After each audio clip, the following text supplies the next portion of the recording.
Sorry, it's now waiting to load. So much fun. Technology. Just want to check if we are live. Yes, we are. Oh, goodness me. Right. Good Fantastic. afternoon, everybody, and welcome to another Facebook Live. I am Maritza from the Noakes Foundation, and today we have no stranger on the line. We would like to welcome our ambassador, Mr. Richard Smith, our Keto Pro. He is not just the cornerstone of our community, but the tireless spreading of the message about metabolic health and helping countless people in their goals. Thank you, Richard, for joining us today. Maritza, an absolute pleasure as always. I think, as you say, this is round number 3 I think so too. yeah, round number 3 for the Noakes Foundation and myself. I've thoroughly enjoyed every single live, and I'm sure this will be just as enjoyable, if not the best one yet. Yes, absolutely. I think you are one of our favorites, and everybody keeps on asking questions and asking questions. So having you back every time is absolutely a pleasure. For our viewers, just a reminder that if you are on the live, please say hi, tell us where you're from, leave us a comment or a question. Richard is here to answer all your metabolic questions. We also would like to remind everyone to join our Patreon page. It is absolutely a method to support the work that we do as the Noakes Foundation. I will pop the link in our comment section. Join. There's options that you can join. Doesn't have to be an expensive option, but every little bit helps us to get our research going and get everyone the answers that they require. Fantastic. So let's just get it off the bat, Richard. Tell us about your journey. We know that we introduced you this year as our ambassador. And for the people that don't know you yet, just give us a little bit of a background, where you come from, what have you achieved, and how not easy it was to get there. Do you know, I'm sure the listeners are probably bored stiff of my story by now, but for the sake of those who are unfamiliar with myself and my journey, I was once clinically obese and type 2 diabetic. I suffered with daily debilitating migraines that would make me blind, chronic fatigue, depression, anxiety, arthritic pains. Anything you can think of, I suffered with it. Bad acne, so on and so forth. In my mid to late 20s, I'd struggle to walk a flight of stairs without having to stop halfway or being severely out of breath by the time that I got to the top. And I was in my mid to late 20s. I was told by my doctor that this was a fact of life and that there was medication that could help. I didn't want to resign to the fact that I had to continue to take medication for the rest of my life. I was already on so many different medications. I was on antidepressants and beta blockers and migraine tablet. I was on 3 different medications for my migraines. But it just didn't compute. It didn't seem to add up in my head in my mid to late 20s to be on all of these different medications. An incredibly long story short, I stumbled upon a different way of living, the low carb, ketogenic way of eating. And this was over a decade ago. This was back in the day before there were very little information available. Now, if you hit the internet or you go onto YouTube, you can find this information in abundance. But when I began my journey, there was very little available.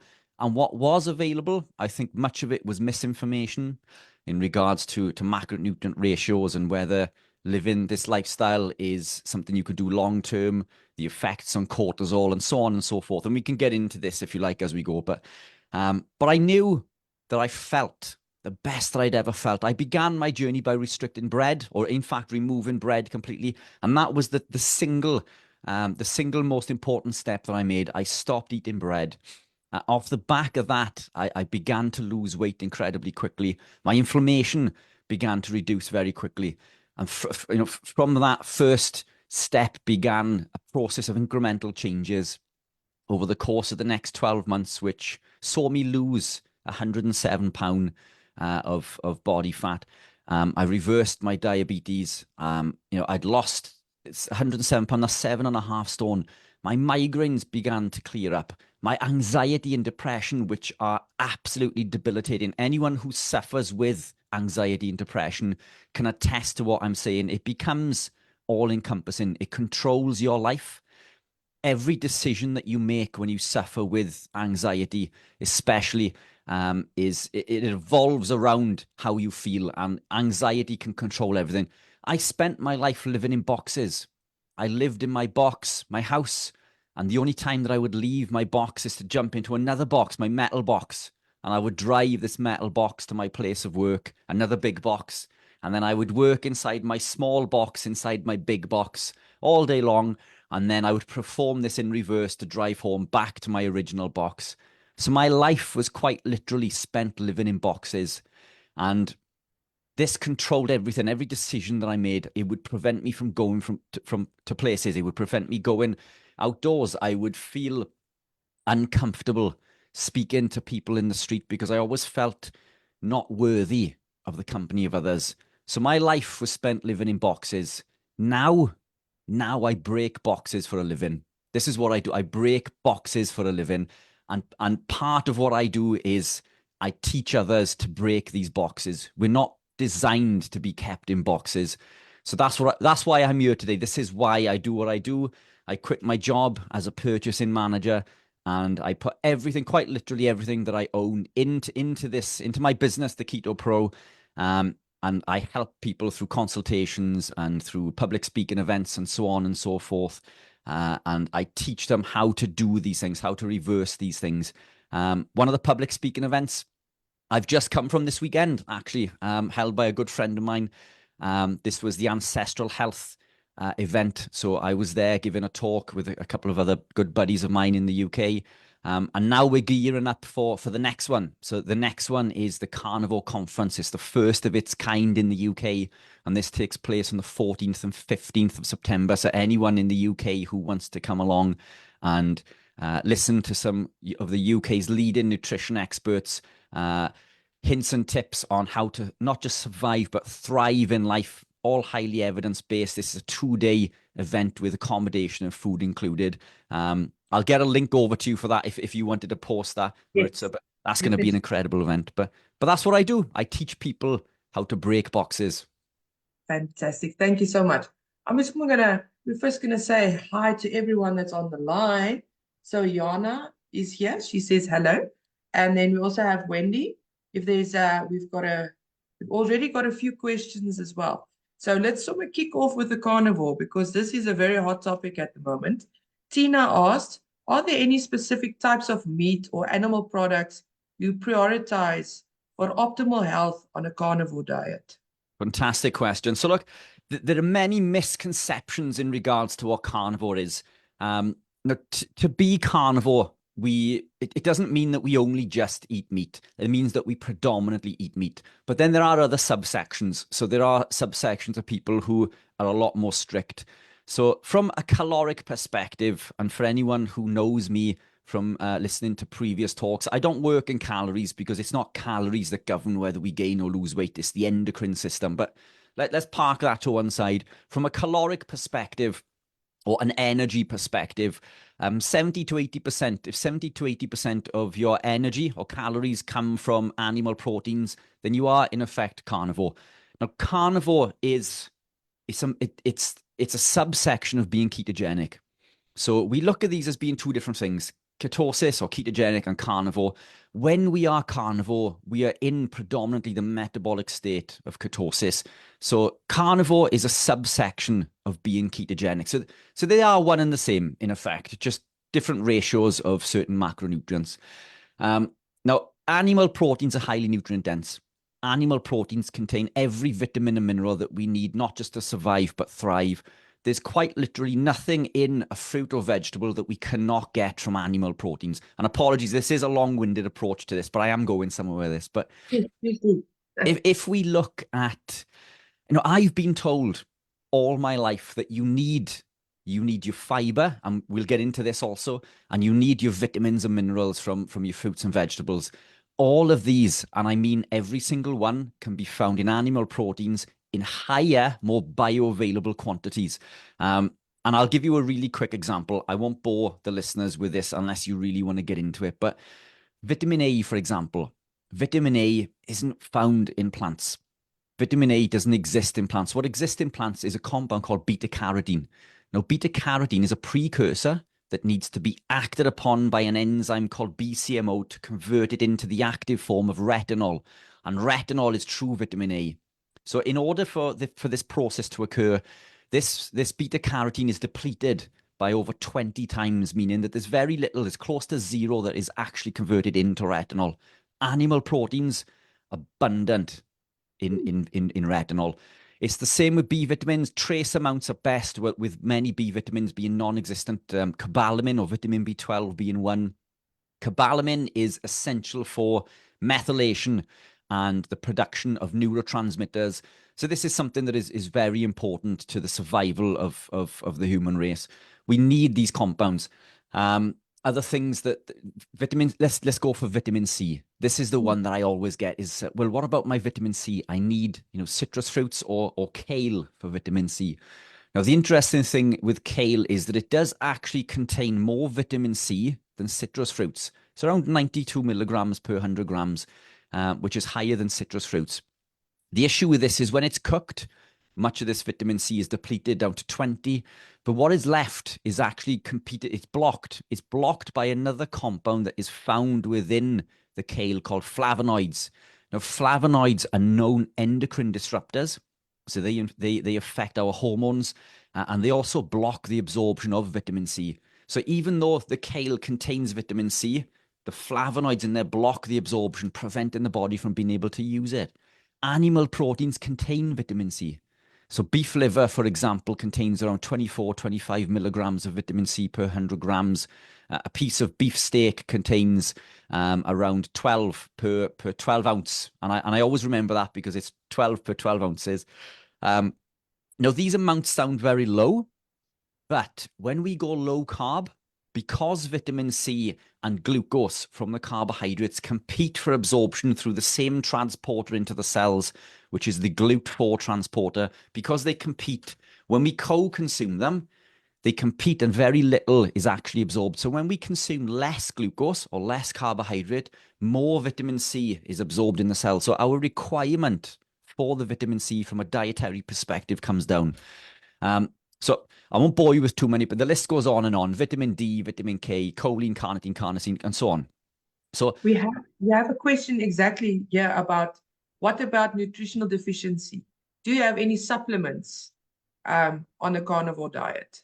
Okay, perfect. This is from Dave. Yes. So there we are. So we're already halfway through this. And apologies, this is my long-winded approach in answer to the first question, which I will get back to also. But so let's continue with that. So vitamin C. So now we've gone from vitamin A, all the B vitamins, vitamin C. Vitamin D is also found in animal proteins. We get vitamin D from the sun and we get vitamin D from animal proteins. We cannot get vitamin D from vegetables. Vitamin E is found in vegetables, but vitamin E is also found in high quantities in animal proteins.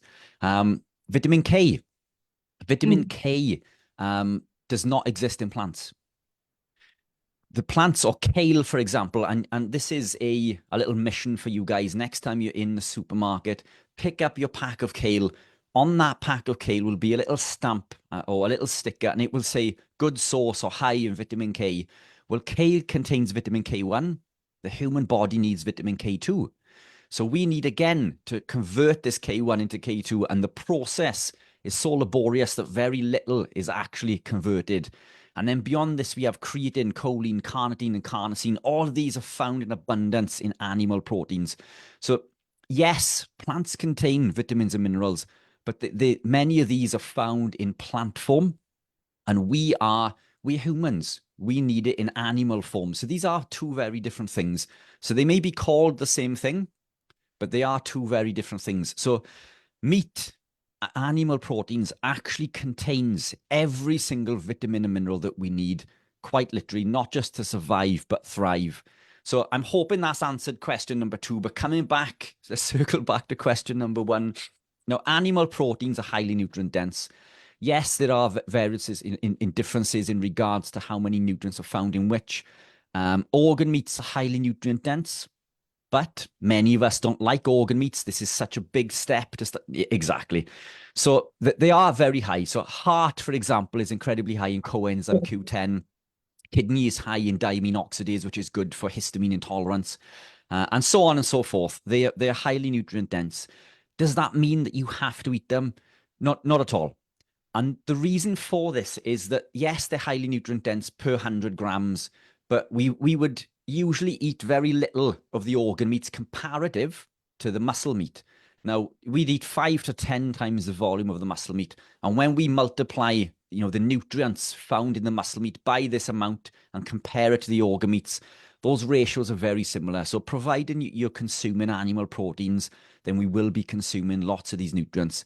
Now, when we look at the ketogenic or carnivore way of living, grass-fed beef, gets that's what's in the limelight. This gets all of the attention, and for good reason. Grass-fed beef is highly nutrient dense. What we feed, the food that we consume, has a massive impact on the nutrients found within there. Ideally, we don't want cattle that is grain-fed. That said, that it's still going to carry way more benefit than consuming vegetables predominantly. So there are still far more nutrients found in grain-fed cattle, for example, than they would be in vegetables.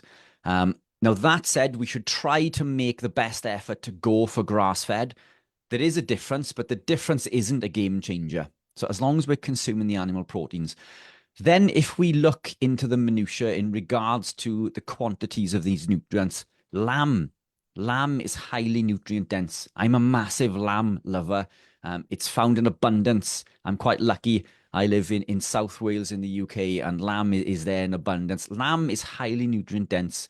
The amino acid profile is incredibly nutritious, and very high in omega-3s. So omega-3s in lamb fat is around 10 times higher than that of beef. And then we have, fish, which is also high in the omega-3s, EPA and DHA. So that's epicipentanoic and docosahexaenoic, which is really good for the brain. And that type of fish then would be things like sardines, mackerel, and salmon. And I believe it's in that order. I think sardines and mackerel are very high in there, and then salmon comes right up. But I love salmon, so I tend to preference salmon over the others. I need more of that, So as far as the best, in an ideal world, we would consume ruminant animals. So again, that's beef and lamb, grass-fed, preferably, and lamb is always grass-fed. This is another reason why lamb, could be preferenced. But again, it's not available in abundance in the States, for example. And I think this is why they tend to preference the beef, but both are highly nutrient dense. Chicken and then pork, they do confer benefits. They are highly nutrient dense, but I tend to eat less of these for a number of reasons. Pork tends to be fed grain. Chicken tend not to be grass-fed. They tend to be fed grain also.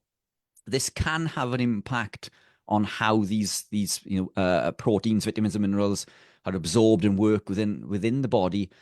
But that said, you are still better off consuming, grain-fed pork and grain-fed chicken over predominating a diet based on fruits and vegetables.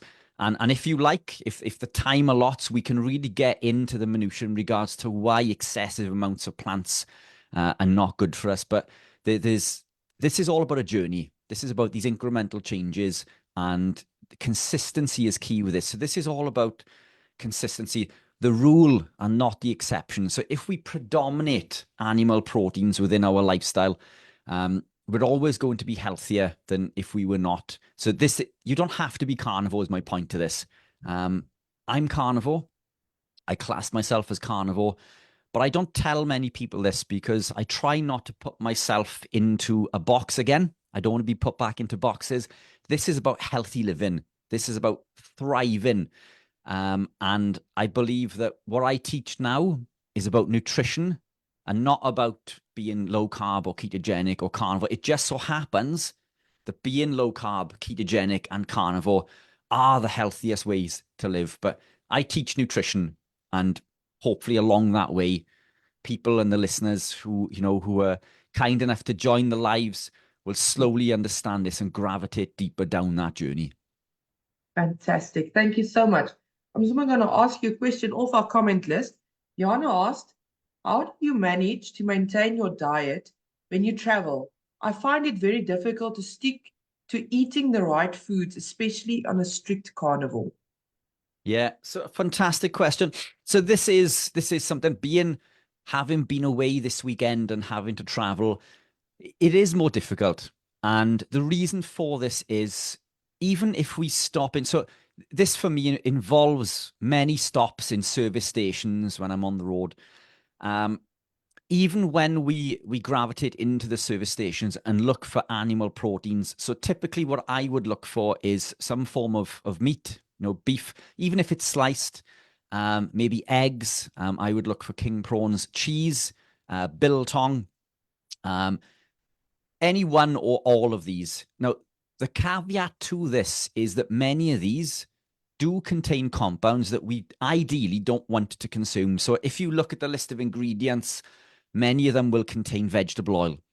And vegetable oil, as you and I know, seed oils are detrimental to our health. And again, we can get into this with the listeners if they want to. Seed oils are not meant for human consumption. These were designed as machine lubricant, and you can run your diesel car on seed oils. But would you cook in diesel? And the answer to that question is a resounding no. So why are we consuming this compound? These compounds, vegetable oils and seed oils, they don't come from vegetables, they come from seeds. And in order to extract that oil, they're treated with toxic chemicals like hexane, which is a known carcinogen, and then they're bleached. They're bleached with hair dye, with peroxide. This is what gives it that golden glow that we think looks super fit and fantastically healthy. Detrimental to our health. Now, beyond this, let's move aside from the hexane and the peroxide, which are highly toxic, obviously. These compounds are high in an oxidized omega-6 called linoleic acid. Linoleic acid in the oxidized form leads to increase in insulin resistance. It's one of the main contributing factors to cardiovascular disease. So, and I know I'm going off on a tangent, apologies, but this is worth Love it. We love it. We love it. Good. I am known for the tangents, apologies. We're told to consume these vegetable oils because it lowers our cholesterol, and they do. They lower our cholesterol, but this isn't a good thing. Cholesterol is essential for life. Cholesterol is essential for cell formation, cell communication, nutrient absorption, nutrient transportation. It's essential for the production of hormones, and it's essential for healing. So this is a compound that we need. Cholesterol makes up the brain and the myelin sheath that sends signals through the body. So cholesterol is essential. Now, what happens is when we consume these seed oils is that the structure looks so close to human cholesterol that the body makes less cholesterol. So this is what lowers our cholesterol. But this isn't a good thing. Now, what happens when we become sick? Cholesterol goes to work to help fight off viruses and infections. So if our cholesterol is low, then we have less to work with. We have less of this substance that allows us to make hormones and to heal and repair. And this is what LDL does, for example. LDL travels through the body and it drops off lipid cargo to heal and repair the body. So what happens when we consume these seed oils, which are high in phytosterols, is that it artificially lowers our cholesterol because it looks so close to human cholesterol. And we're told that this confers a benefit because it reduces our risk of cardiovascular disease. Now, this is a little mission, a little test for anyone who is listening. I want you guys to go onto your search engine right now. And I can't get onto Facebook, so I can't see these comments. So I'm hoping, Maritza, that you can fill me in and let me know if anybody does this. I want you guys to search for a term called cytosterolemia, SITO sterolemia. Type it as you say it.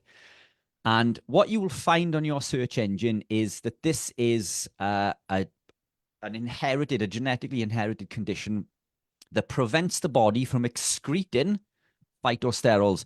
The body fights to remove as many of these compounds as it can, and it keeps it down to around 2% within the human body. Now, this condition of cytosterolemia is a condition in which the body loses its ability or has no ability to remove this toxin. So it accumulates more of these phytosterols. And as a result, it increases cardiovascular disease. it massively increases early onset cardiovascular conditions. Therefore, how can something that we know is meant to improve our cardiovascular status by lowering our cholesterol lead to increased risk of cardiovascular disease? So this is proof positive by any search engine that you've just checked, and I'm hoping some of the listeners are doing this, that increasing your phytosterols increases your risk of cardiovascular disease. Therefore, the opposite must be true. We want cholesterol. We need human cholesterol. We don't want to be lowering our cholesterol. Now, circling back to the, the service station snacks and these meat pieces, many of these contain these vegetable oils, and this is a compound that will cause more insulin resistance than carbohydrate. So we know when we consume excessive amounts of carbohydrates over years, this leads to insulin resistance. The vegetable oils also, the seed oils also cause this insulin resistance, and they cause it at a higher percentage. So this is a compound that we want to avoid. Now, that said, if I'm traveling and all I can find is things, meat slices or biltong and other compounds that contain these vegetable oils, I will consume them because having that animal proteins and the benefits of the proteins and the fats are still net positive. And because, again, coming back to a statement that I just made earlier, because this is all about the rule and not the exception, because consistency is key, my body now has the ability to combat these little toxins that we put in. That instead of being predominated by these toxins, now we're consuming small amounts of toxins. We are exposed to toxins everywhere we go. Microplastics are in everything. There are toxins in the atmosphere. We can never be completely rid of these toxins. They are absolutely everywhere. But what we can control is our body's ability to fight off and remove these toxins. And this is what being ketogenic and carnivore does. The production of ketones, in particular beta-hydroxybutyrate, increases glutathione and lots of mechanisms within the body that allow us to detox many of these toxins. So we want to be strict, i.e. try to remove excessive amounts of glucose or carbohydrate, excessive amounts of vegetable oils. But when on the road, if we have to consume these compounds that do contain, said toxin, the vegetable oils, for example, a little bit our bodies can cope with. And that's how, I deal with it on the road. I also prep. I take things with me. So I'll take a cooler box with some cooked meats. So, the day before I travel, I'll cook some meats and I'll take those with me. If I'm caught short, I'll visit the supermarket and I'll consume raw beef in mince, or what's mince called in America, which I can't. It's ground beef. So yes. Mince or ground beef for our listeners over the other side of the pond. This is it does take a bit of getting used to, but you can consume this as long as it's fresh. Add a little bit of Celtic sea salt. You can. Carpaccio, isn't it called carpaccio? It's like a term for eating it. Right. Okay. Yeah. So if you can do that, then that is there. So there are means and ways around this. Cheese is another fantastic option for me. There are many reasons not to overconsume cheese, but cheese works really well for me. What I try to look for, Maritza, when I look at the food I'm consuming is, what does my body need? And if we take a step back and if we look at what the body's made of, 99% of the mammalian cells, 99% of the cells within our human body follow this pattern. They predominate water, so they're 70% water. So let's take the water out of that. What's left? Well, out of the 30%, 18%, so over half of that 30% is protein. Then it drops down to lipid or fat. And then right at the bottom, we've got polysaccharide or sugar, which makes up 2%. So polysaccharide or sugar makes up only 2% of the cell. And the rest are things like DNA and RNA and minerals and so on and so forth. So as a macronutrient split, our bodies they predominate protein. So it makes sense to consume protein as a as a predominator when we consume our meals. Now, if we look as nature intended, what does protein come with? Well, let's look at an egg, for example. An egg is protein and fat. Chicken breast is protein and fat. Chicken breast with the skin on. Salmon, does contain fat. Beef, whether it's beef steak or beef mince or ground beef, is protein and fat. Whether it's lamb, is protein and fat. Nature provides us with a perfectly packaged present of proteins and fats. And then what do we do, thinking we know better? What do we do in our wisdom? We come along and we cut the fat off this perfectly packaged present that nature has given us. We don't know better than nature. Nature knows best. Eat your proteins with your fats. This is what every cell in your body is made of. So this is what I look for when I'm consuming my meals. Whether you are low carb, whether you are ketogenic, or whether you are carnivore, we need to be predominant in animal proteins. Animal proteins come with natural fats. They're very low in carbohydrate or sugar, the perfect ratio, and they're highly nutrient dense in regards to vitamins and minerals. So always predominate your animal proteins. That's fantastic. Wow. Let me just quickly go back here on the line. We have got lots of highs. Siren is here. They said, thank you for the very interesting. They went to Google that. Very cool. Wendy also is here. Louise is here. So I'm going to quickly jump back into the question Charmaine asked. I am on a lion diet 6 months now. My tablets, thyroid, and blood pressure contains an undesired product like maize, starch, and in quotation mark, loose, ending ingredients. Any feedback on that? I'm not sure.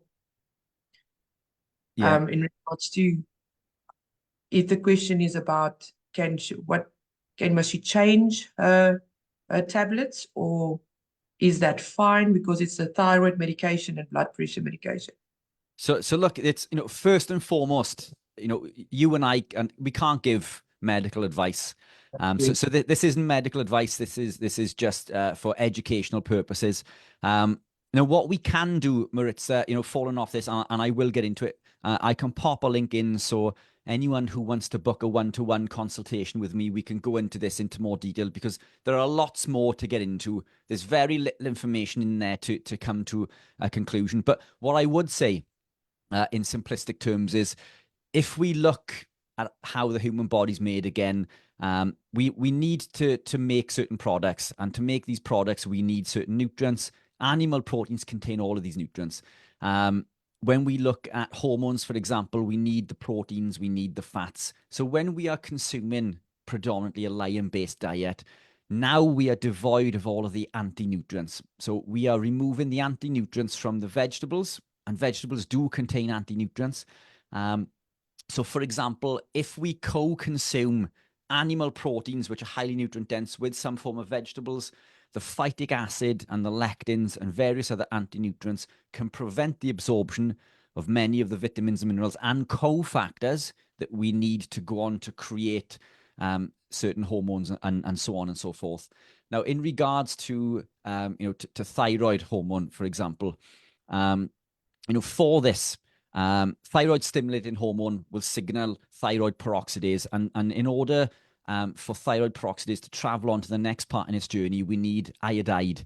So iodide we consume from iodine within the diet, and then the iodide via iron is converted into iodine. So that is an iron-dependent pathway. So now we have the iodine. The iodine then binds to tyrosine, and that binds to thyroglobulin on the tyrosine binds to the thyroglobulin, and this is what converts the iodine and allows us to create T4. So this is the process of converting T4, and then in order to make T4 into T3, we need selenium. So selenium, what this does is it removes one iodine atom, and that converts the T4 into T3, so the active form of thyroid hormone.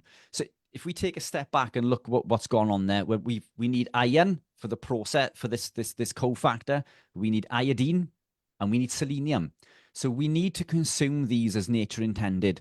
Now, if you're consuming a lion diet, these are compounds that we are consuming in large quantities, in adequate quantities. Therefore, we are providing everything that we need in order to make thyroid hormone. Now, what I've seen, and this is from my perspective with clients that I've worked with, clients have come to me with not just thyroid problems, but lots of other hormonal imbalances. They've been unable to conceive, for example. They've tried many, many years of treatment and paid lots and lots of monies in order to try to do this unsuccessfully. Then they gravitate into becoming carnivore and then going down the lion diet route. And one of my clients recently messaged me after 7 years of trying treatment, which was unsuccessful. 9 months, it was either 6 or 9 months of living the lion diet or living the lion lifestyle. They've now conceived, and now they are pregnant. And this did not happen with lots of money and treatment previous to this. So what I would say is the body is an incredible machine. It wants to heal and repair. It has things that it wants to do. It has a design in life and things that we are meant to achieve. When we provide it with all of the nutrients, the vitamins and minerals that we need in order to create these processes, then the body heals and repairs, and it goes back to creating these processes, for example. So I'm not saying that you will be able to come off the medication. I know I'm not allowed to say this.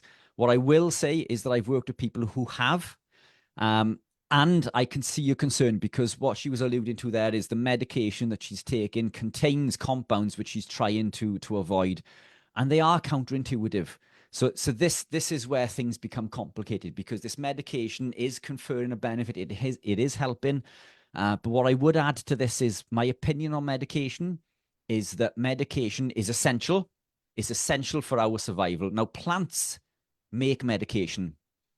Plants have been used for medicinal purposes since the dawn of time.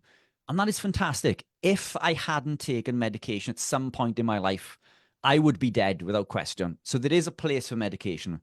That said, medication should be taken in the short term. It should be taken to treat a problem, a symptom, but we need to address the root cause. So what's causing this problem? And generally, in most cases, when we gravitate into a ketogenic, low carb or carnivore lifestyle, this addresses most of these root causes. And then life begins to happen. Life begins to improve. The body begins to heal and repair. So that's as far in depth, I think, as we can go with a private consultation without giving maybe false information or false hopes.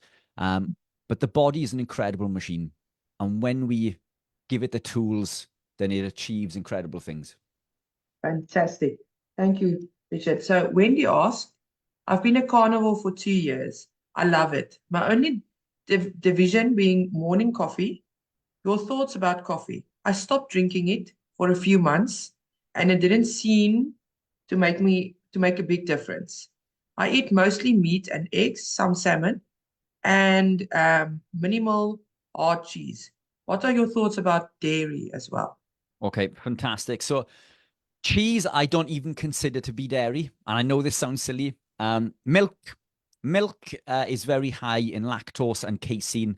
When we convert that into cheese and butter, for example, the lactose is reduced significantly. And generally, people who suffer with lactose intolerance can eat cheese, real cheese. So they are, in my opinion, two very different things. I can't consume milk, not even A2 milk, because it causes issues with my gut. It causes intestinal permeability. It's very high in a compound called casein. Casein is a compound that is highly addictive in the form of casomorphine. So it can lead to toilet problems in regards to not being able to go, constipation, and it's highly addictive. So what you find is when you eat cheese, you don't just eat a little; you tend to eat a lot. And I love cheese. Cheese works really well for me. It's very high in protein. It's very high in fat. I'm not looking to lose weight. No, since my days of bodybuilding, which I've retired from, I've now gone into endurance events. So I now run and cycle. So I'm 20K lighter now than I was when I was competing in bodybuilding, because being big is counterintuitive. So on a daily basis, I generally consume things like cheese as little snacks. They're ideal when you're on the move because you can just slice some cheese chunks and take it with you. It's a fantastic addition to your meal to get some extra fats in if you need to do that. But coming towards an event, if I need to lose a few pounds just to trim up a little bit so I'm lighter on my feet, then I remove the cheese. So it's very much an individual approach. I'm not anti-cheese unless you suffer with severe intestinal permeability or leaky gut. Then that is a compound that we'd look at removing. That said, if you are living a ketogenic or carnivore lifestyle and you've healed your intestinal permeability, casein seems to only cause problems in people who have existing intestinal permeability. So if you've healed your gut, then casein doesn't seem to cause as many problems. So in short to that, I'm not a fan of milk, even A2. Cheese, I think, confers a benefit. I think that works well, providing you're not over-consuming. So those are two different compounds, in my opinion. Coffee. Now, coffee is a compound which I have consumed all of my adult life. Apart from the last few months, I've removed it. I've taken it completely out of my lifestyle. Now, I used to tout the benefits of caffeine. Caffeine is a compound that blocks the adenosine receptor. It blocks the adenosine receptor, so it blocks our body's ability to tell us that we're tired. So it doesn't give us energy, but it blocks our body's ability to tell us that we're tired, therefore making us feel like we have more energy. The issue with this is that at some point we have to pay the piper. You know, you can only take so much money from the bank before you've got to pay the bank back.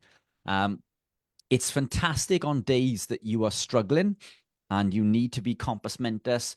And it's also fantastic as a fat mobilizer. So if you have a busy day, if you go into the gym, if you're going for a run or a jog and you drink coffee, for example, the caffeine becomes a fat mobilizer and it does help you burn extra body fat. So it does have its benefits. And I was sold on these benefits all of my adult life. And I would argue that coffee is incredibly beneficial for these reasons, but it's because I was addicted. I was addicted to coffee.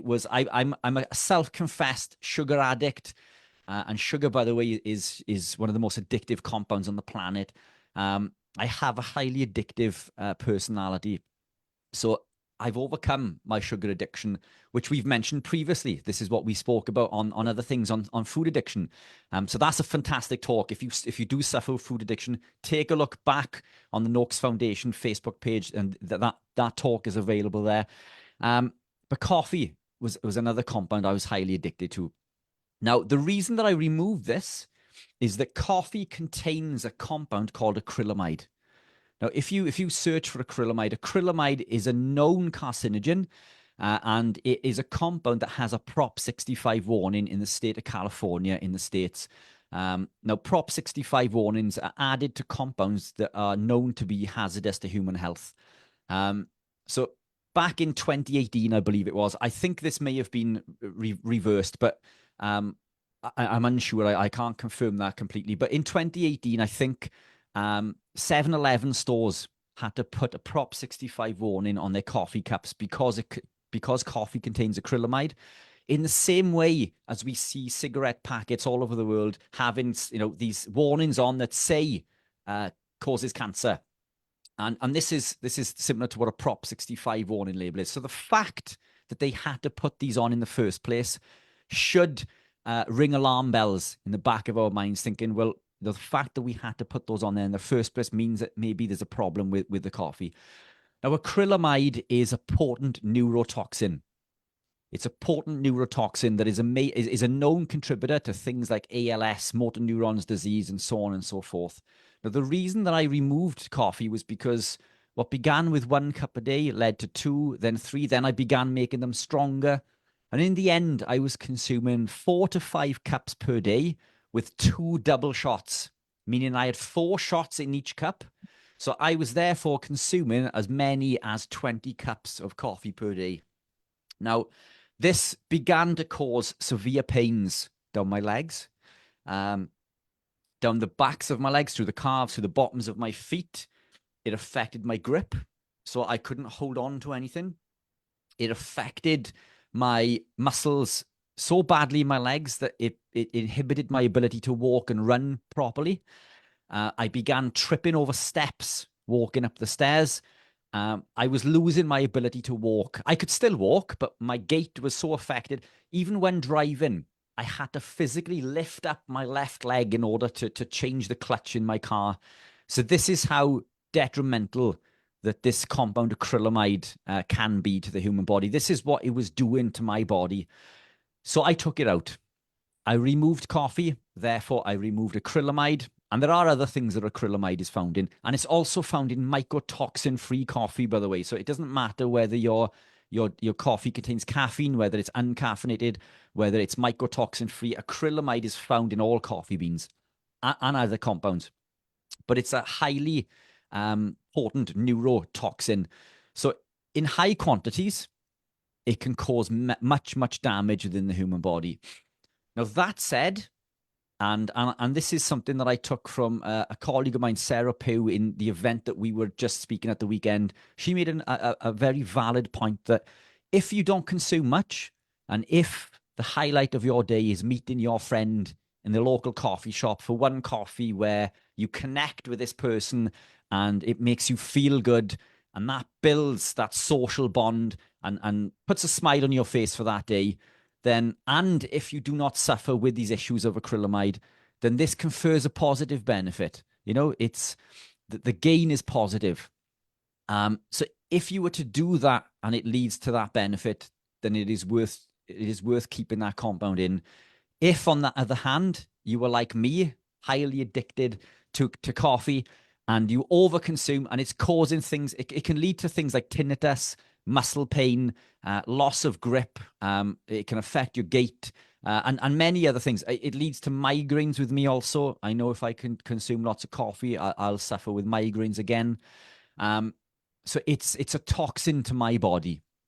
If it's a toxin to your body, if you can attest to any of those things that I've just mentioned, then coffee is something that ideally you want to remove. If you consume it in small quantities and it leads to this social connection and makes you feel happy, which is also really important. This is another lever that we can pull in life, in health and well-being. Then keep it in. So it's very much an individual thing, but in high quantities, acrylamide is highly toxic. Wow, thank you very much, Richard. Joanna just commented, yes, he said, I was also severely addicted to coffee and ended up drinking up to 12 to 15 cups strong coffee a day. And then she switched to decaf, and eventually she stopped 4 years now, stopped drinking coffee. We have a very interesting question from Anna.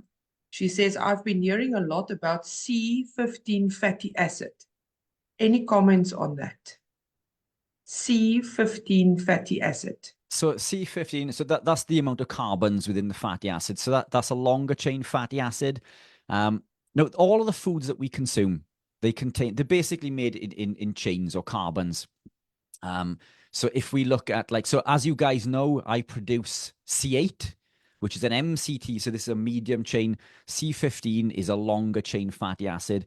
This is found in lots of compounds in nature. So nature provides us with all of these things that we need. I'm not sure which research that she's alluding to, whether it could be detrimental or whether it has positive effects. But these are compounds that are found in all of the animal proteins that we consume, even the C8, which I produce from coconut oil, for example. Now, longer chain fatty acids, they take longer to go through the digestive system, whereas the shorter chains of the medium chain fatty acids, particularly C8 and C10, they skip the normal digestive process and they're sent straight to the liver through the hepatic portal vein, where they're instantly converted into ketones. So that confers a benefit because ketone production is good for the brain, it's good for the heart, it's good for energy production, mental clarity, blocking inflammation, and so on and so forth. It doesn't mean it's the healthiest. It just means that it's fit for purpose in regards to energy production and producing ketones. It doesn't mean that the longer chains are not beneficial. Lauric acid, for example, C12, which is found in coconut oil. I think it makes up around 48% of a normal coconut oil. Lauric acid will do both. Some of it will go through the hepatic portal vein, some will go through the small intestine. And this is known to increase cholesterol, which, as you and I know, is a positive thing. You know, it's beneficial to have high cholesterol. So all of these things do different things in the body. I'm unsure what she's referring to in particular, but what I would say is, as nature intended, if we consume these compounds in complex, then they confer benefits within the body.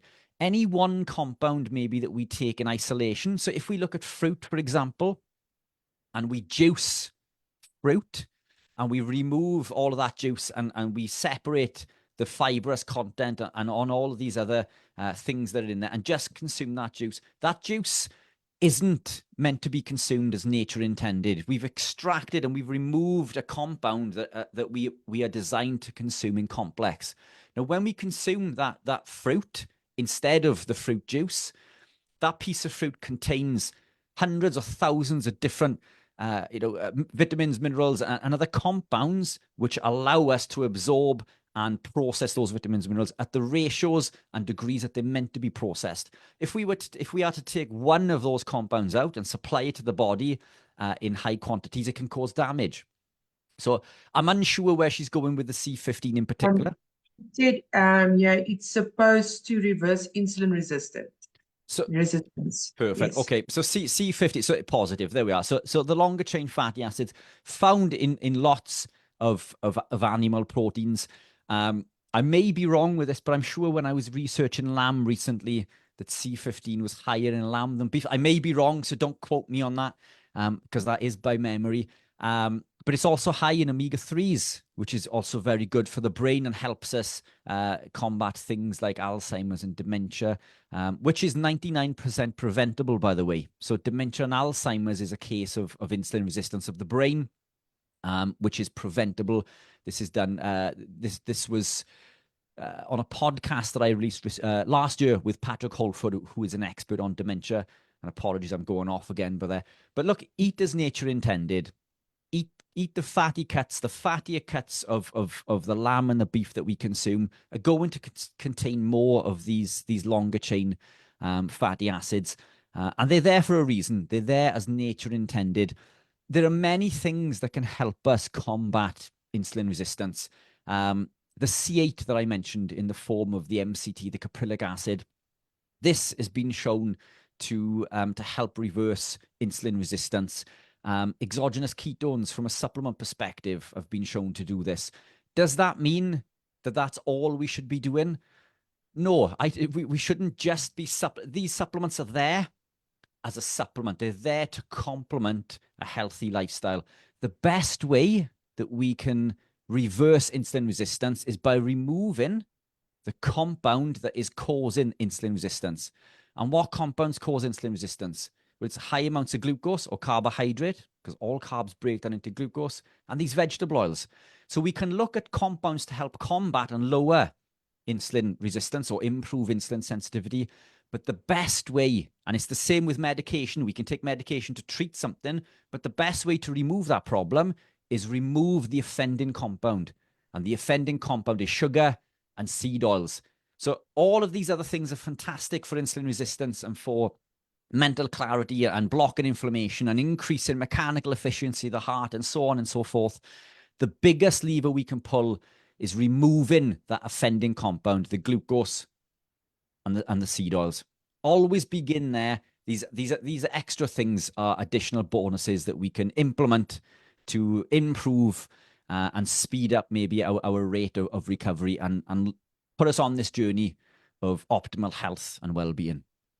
Awesome. Thank you so much, Richard.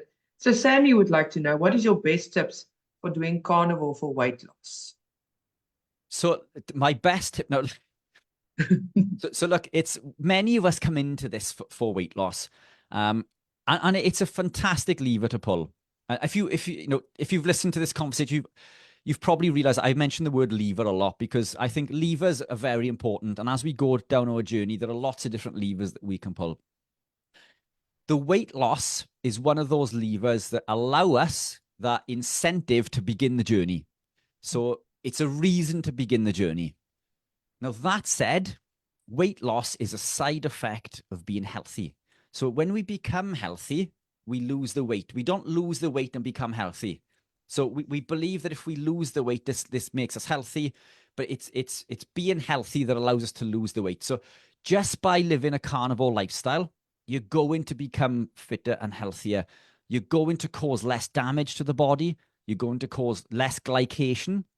And glycation is when we consume sugars, carbohydrates, for example. And in simple terms, they bind and cause stickiness, if you like, advanced glycation end products. They bind to cells and cause them to become sticky, and then they don't work in the way that they meant to, and they cause issues in the body. And oxidation through the vegetable oils and again through the glucose that we consume damages or rusts the cells, if you like, in simple terms. So when we become carnivore, we are typically removing lots of carbohydrates. So we're now combating the glycation pathway, and we're also removing the vegetable oils. So now we're causing way less oxidation. Now that we're fit and healthy, there's less inflammation. So this is what these things cause. Now, inflammation is people talk about inflammation all the time. I'm suffering with inflammation. Well, what is inflammation? Inflammation is activation of the immune system. It means that the immune system has been activated to combat something that has happened within the body. And there are different types of inflammation. Excuse me. So if I bang my thumb with a hammer, then that inflammation is there to serve a purpose. It's there to send nutrients to that area to heal and repair, and so on and so forth. But many of us suffer from chronic inflammation from the foods or non-foods that we consume, which cause issues within the body. Inflammation leads to weight gain. It leads to fluid retention. It leads to insulin resistance. Insulin resistance leads to us retaining more fluid. So in a state of insulin resistance, for example, the body will pull sodium from 4 points in the nephrons in the kidneys back into the blood, and wherever sodium goes, water follows. So again, this is insulin. So weight is caused by a number of things: inflammation, insulin resistance, and inflammation and insulin resistance are at the root cause of almost everything that you and I speak about. And then beyond this, we've got the fat storage. So fat storage, and I will keep this simple, this is how we store fat in the body. When we consume glucose or carbohydrate, it increases, or the pancreas will release insulin in order to remove the glucose from the cell. And as Professor Noakes mentioned in the podcast that him and I did going back last year, the muscle is a storage facility. It's a storage facility for glycogen. It pulls the glucose from the blood and stores it in there to save your life, because glucose is a toxin. Excessive amounts of glucose in the blood is dangerous. So this is why we store glycogen. It's not there to be used for energy for endurance athletes. It's there to save your life. We need glucose to be at a set level. So when we consume glucose, insulin is activated in order to allow this process to occur. So it breaks the bonds on the glycerol backbone. It upregulates an enzyme called lipoprotein lipase, which breaks the bonds on the glycerol backbone and sends fatty acids into the fat cell. So in simple terms, that means the sugar tells your body to store fat. Now, in order to burn fat or to lose the stored fat that we've gained, we need insulin to be low, because the enzyme that allows us to put these fatty acids back into circulation so we can burn them for beta oxidation is called hormone-sensitive lipase. Insulin blocks hormone-sensitive lipase. When insulin is elevated, it prevents our body's ability from burning fat. So this is a double kick in the teeth. When we consume sugar, insulin is elevated. It tells the body to store fat. And while it remains elevated, it puts a biological lock on our fat stores, making it almost impossible for us to burn body fat. When we consume an animal-based lifestyle, a carnivore lifestyle, insulin is low. And now we have the ability to perform beta oxidation because insulin is suppressed. Glucagon is elevated, insulin is suppressed, and now we lose weight. So we lose weight through that mechanism. We lose weight because we're now no longer inflamed, and we lose weight because the insulin is dropped, and now we're no longer retaining the sodium. So it's a multifactorial thing that allows us to lose this body weight. So my tips, so this is a long way. So the tips to doing this is avoid compounds that contain carbohydrates or excessive amounts. If you are eating fruit, eat fruit seasonally and eat fruit that is local to you. And that is very important. We're not designed to consume fruits from all parts of other locations on the planet, but predominate your animal proteins. And eat your proteins as nature intended, and nature intended proteins to be consumed with fat. If this is lamb, whether it's beef, whether it's pork or chicken, just consume those. And that is my biggest tip. Just predominate animal protein. So if we look at a plate, our plate, physically fill that plate with mostly animal proteins. If you are still consuming vegetables, make a very small portion, make 1/4 of that plate vegetables. If you want them, but you don't need them, if you still want them, for whatever reason, because you like color on your plate or because there's a mental barrier there, or, whatever that reason may be, make it a smaller portion of your plate. Scrambled eggs, I found were a fantastic tool, because I would scramble some eggs and that fills up a large surface area of your plate. So you feel like you're consuming lots, even with just 3 eggs in a scrambled egg. It fills a large surface area. So you can have a small piece of chicken breast or a small piece of beef or bacon or gammon, whatever your go-to is. And the scrambled egg will fill most of the rest of the plate. And you feel like you're consuming lots and lots of food. The beauty to this is the proteins and fats heal and repair the body. They're highly satisfying. When we consume these foods, they increase things like cholecystokinin, which is a hormone that tells us that we're full. It increases, it blocks or increases leptin. So leptin is another hormone that tells us that we're full. It helps activate BDNF, brain-derived neurotrophic factor, which also helps with inhibitory control. So BDNF activation allows us to say no to things. All of these things are activated by saturated fats, omega-3s, amino acids, animal proteins. So just by predominating animal proteins, whatever your go-to is going to allow you to combat, it's going to activate these systems to combat all of the things that we can't consume. And the beauty of doing this is that the animal proteins contain those neurotransmitters that we mentioned in the last podcast. Tryptophan, tyrosine, and phenylalanine, which allow us to make our neurotransmitters. The neurotransmitters like serotonin and dopamine make us feel good. So when we feel good, we feel happy. Serotonin goes on to create melatonin, which helps us sleep. It is literally that simple. When we bring things back to basics and just consume that animal protein, it contains everything that we need, not just to survive, but thrive. And just by doing that will allow us to feel better, function better, have better brain function, mental clarity, and it will allow us to heal and repair the body and allow us to lose any unwanted body weight. Oh, fantastic. We are over our time. We still have so many questions. No, not at all. It just means you have to come back again. This is again, Perfect. once Anytime. again, it's one of those returns for set number 2. Thank you once again, Richard, for an absolute fantastic podcast. I think every one of us has learned so much. We will definitely invite you back because there's more questions for you. Thank you to everyone that joined us. And we will be back on Thursday with Prof and Bruce Fordyce. That will also be an interesting one. But from our side, thank you very much, Richard. And to our viewers, have a fantastic day further. All right. Thank you. Thank you very much. And thank you for the listeners and the questions. Some amazing questions. What are you up to? A quick question from our side. What are you up to currently? Where can we find you? I'm going to pop your links into our comment section if anybody wants to book a one-on-one. But anything quickly happening with you currently? Yes. Any plans happening? Yeah. Before we say goodbye? Brilliant. Yeah. So really quickly, I'm co-organizing the UK's first carnivore conference. You don't have to be carnivore to come.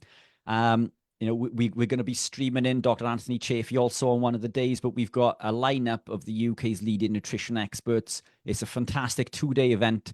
The tickets are selling fast. We've got very little accommodation left, but it does include accommodation if you book that ticket now, and food. Accommodation, food, 2-day event. It's a fantastic event. I'll send you the link, Maritza, as soon as we're off. So that is that. And I'll also send you the link to any consultations that the listeners want to book. But thank you, and thank No, the thank you, listeners. sir. Thank you so much. You must have a fantastic day. Thank you, everyone. Bye.